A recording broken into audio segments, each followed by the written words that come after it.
All right, our top story coming from the United States. Right, in the hallowed halls of the House of Representatives, a crucial battle has been won. A bill to suspend the massive $31.4 trillion debt ceiling has passed the Republican-controlled House now.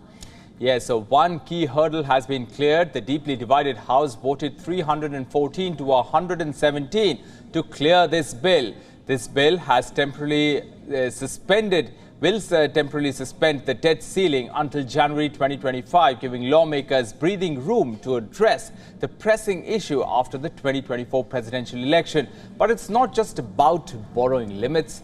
The bill includes spending caps, energy project permits, work requirements for food aid programs, and the clawback of unused COVID-19 funds. The deal could pass the House after lawmakers decided to balance their competing priorities and ideologies.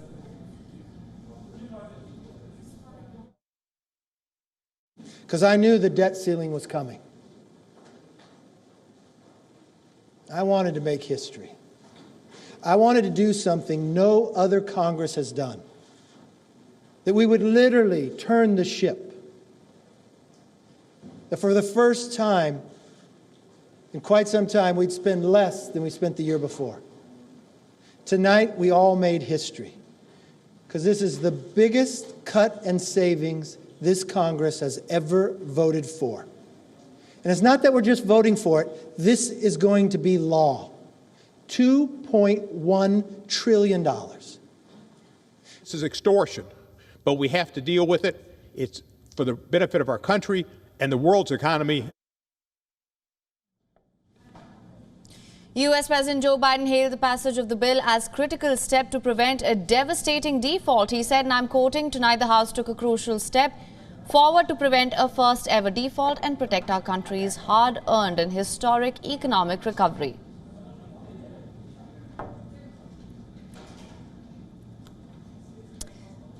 So the bill to suspend the massive $31.4 trillion debt ceiling has passed the Republican-controlled House. The deeply divided House, it voted finally 314 to 117 to finally pass this bill. This bill now temporarily has suspended the debt ceiling until January 2025. This will give lawmakers some breathing room here to address this pressing issue after the 2024 presidential elections.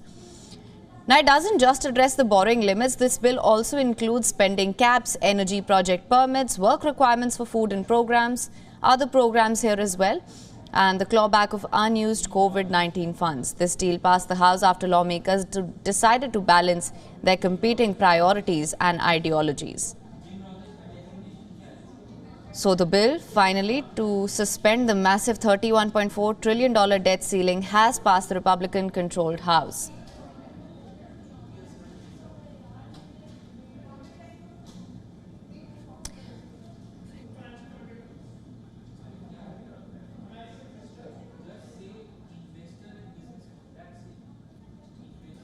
All right.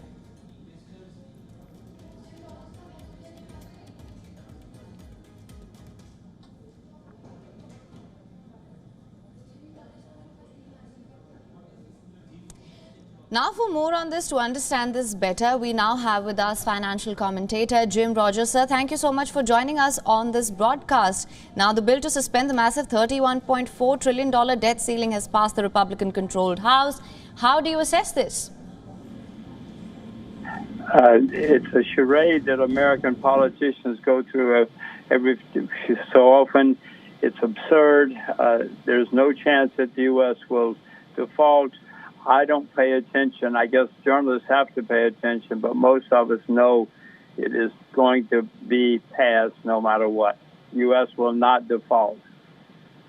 You say the United States will not default. Then how do you assess the efficacy of this deal that has been secured now? This bill that has been passed, pardon me. How do I assess what? How do you assess the efficacy of this bill that has been passed that suspends the $31.4 trillion debt ceiling? Well, I think, as I say, it's an absurd charade that the U.S. politicians go through every so often.